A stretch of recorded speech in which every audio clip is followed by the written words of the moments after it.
Welcome back to The Chosen Few. Here, we don't just tell the stories of wars and battles, we walk through them with the men who were there.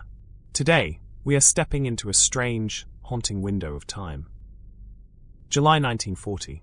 The miracle of Dunkirk is over. The British Army has been plucked from the beaches, but they've left their tanks, their guns, and their pride in the sand. Britain is now an island under siege, standing alone against a continent that has turned entirely black under the shadow of the swastika. But before the Spitfires and Messerschmitts filled the skies in the official Battle of Britain, a different kind of war was being fought. A wet, salty, and terrifying war in the English Channel. Before we go any further, I want you to do something. Pick a number between 1 and 100. Write it down in the comments or hold it in your mind. This number is your life. By the end of this story, we will look at the casualty rates of the men who sailed on July 4th, 1940. We'll draw the numbers. Some of you will make it to the next episode.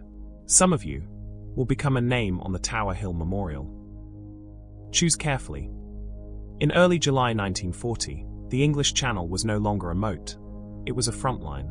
The German Luftwaffe had just moved into their new Kanalkampf airfields in captured France. From places like Wissant and Cherbourg, a German pilot could take off and be over a British target in less than 10 minutes. The British were desperate. They needed food, coal, and timber to keep the heart of the country beating.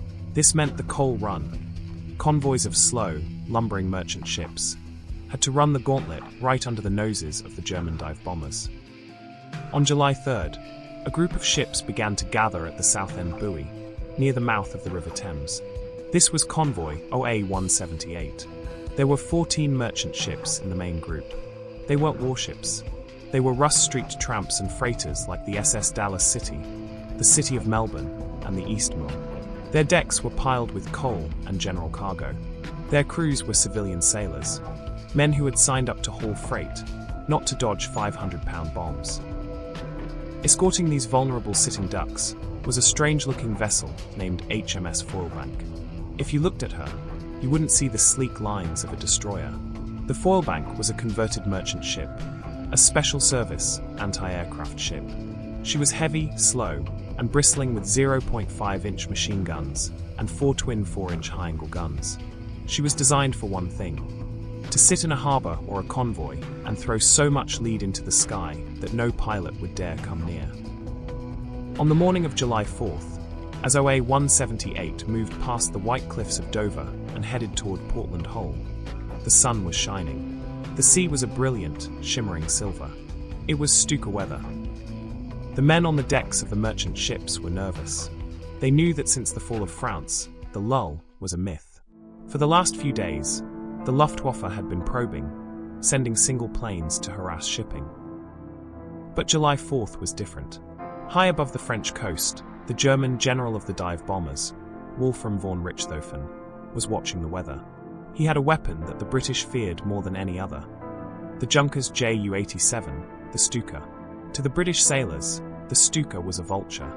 It had cranked wings, fixed landing gear that looked like talons, and Jericho trumpets. Sirens that let out a blood-curdling scream when the plane entered a dive. At 1 p.m., the radar stations on the English coast, the chain-home towers, began to flicker. A massive swarm of bandits was forming over the Cherbourg Peninsula. It wasn't just 1 or 2 planes. It was the entirety of Sturzkampf Geschwader 2.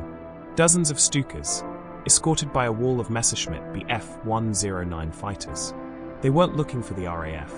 They were looking for OA 178. As the bells rang out across the decks of the convoy, and the sailors scrambled to their meager machine guns, the peaceful July afternoon was shattered by a sound they would never forget: the rising, mechanical shriek of the sirens. The massacre of OA 178 was about to begin. If you're just joining us, look at the number you picked between 1 and 100. Hold it tight. In the next few minutes, we're going into the heart of the storm. For the men of Convoy OA 178, the afternoon of July 4th, 1940, didn't start with a bang. It started with a sound that felt like it was tearing the sky in half. The Stukas didn't attack all at once. They came in waves, like a choreographed nightmare. Leading the charge was Stuka II, a veteran wing of dive bombers that had already perfected their deadly trade over Poland and France. As the first wave of 20 aircraft reached the convoy off Portland, they didn't just drop bombs, they dropped fear.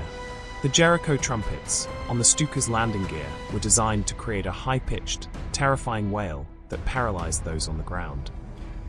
Below them, the merchant sailors of the SS Dallas City and the SS Deucalion looked up to see a wall of planes literally falling out of the sun.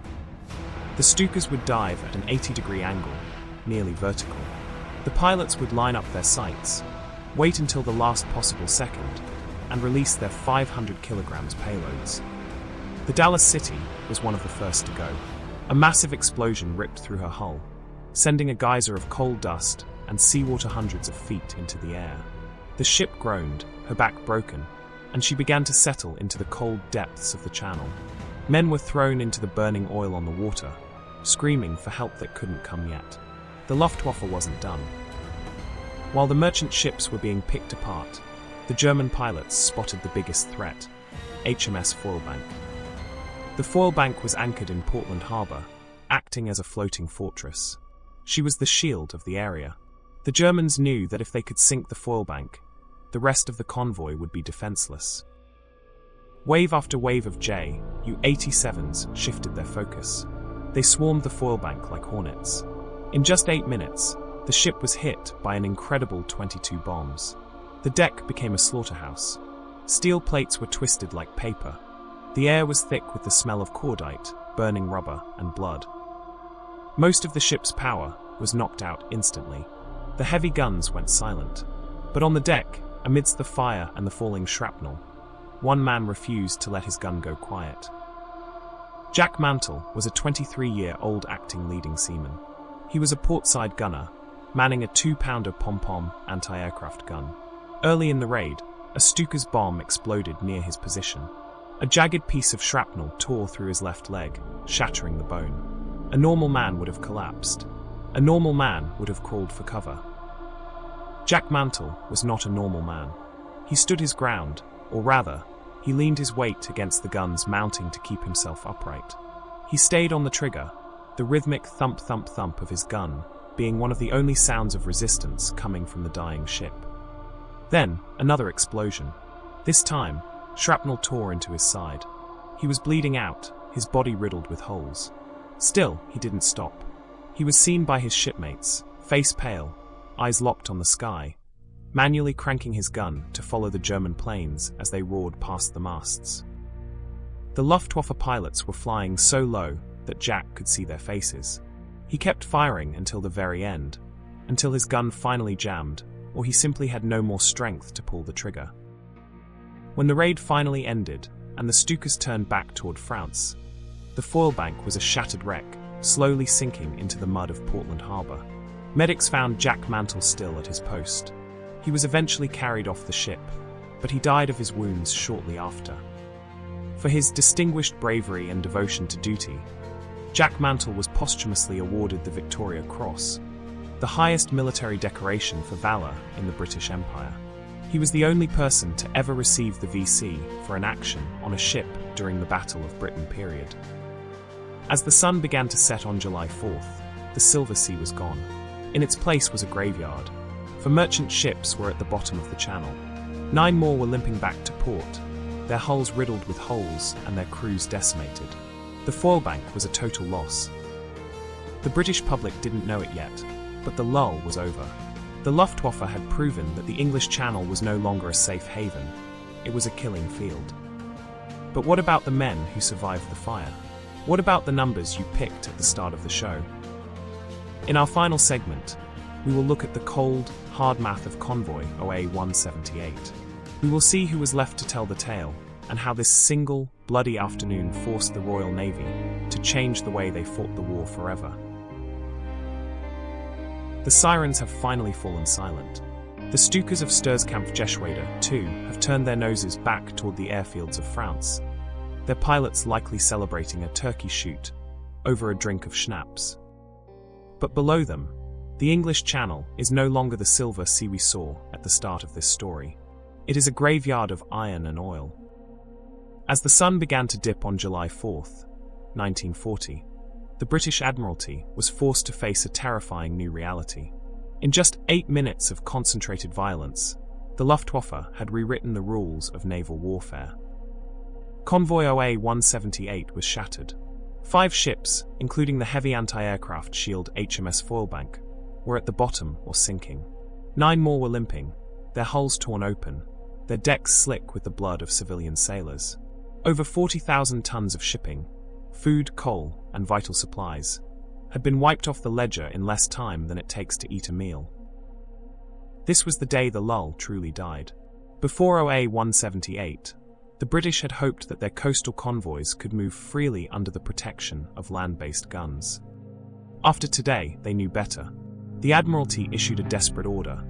No more daylight convoys through the Stuka alley of the Dover Straits. The vital coal run would now have to happen under the cloak of night, or ships would have to take the long, arduous route around the north of Scotland. But more importantly, the massacre of the Foylebank proved that large, slow ships were simply sitting ducks for the new age of air power. The Royal Navy needed something different.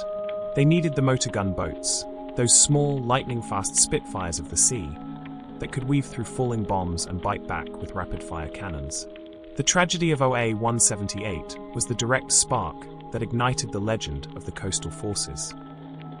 Now, I want you to look at that number you chose at the beginning of this video. Hold it in your mind.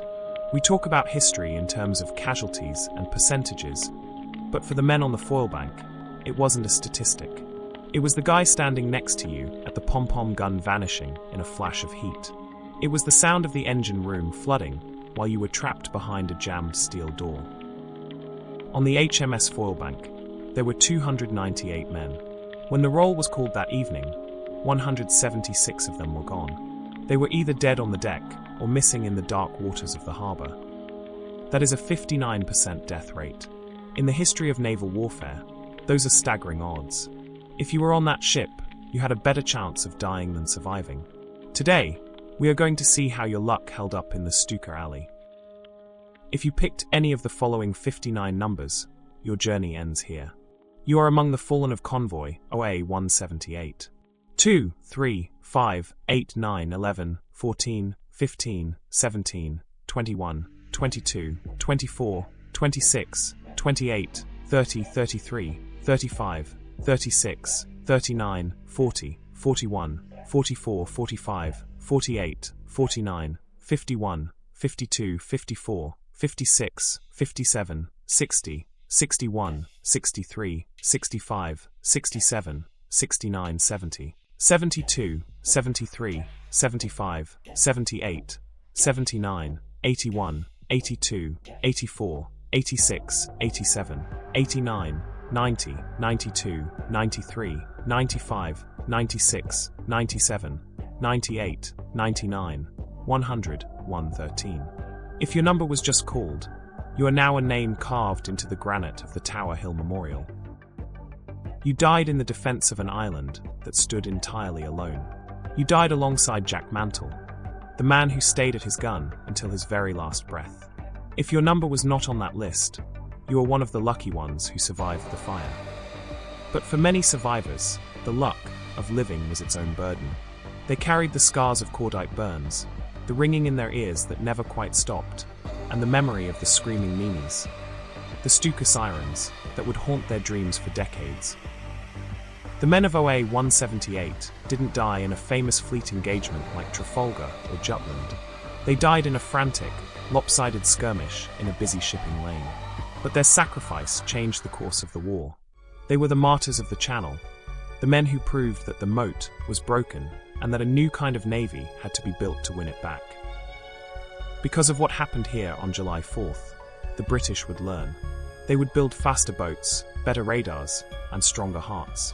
The next time the Luftwaffe came to the Channel, they would find a Royal Navy that was no longer waiting to be hit, but was waiting to strike back. Thank you for joining us on The Chosen Few. If your number survived today's draw, tell us in the comments. So like we do for every episode, let's take a moment to remember those that fell and those that suffered.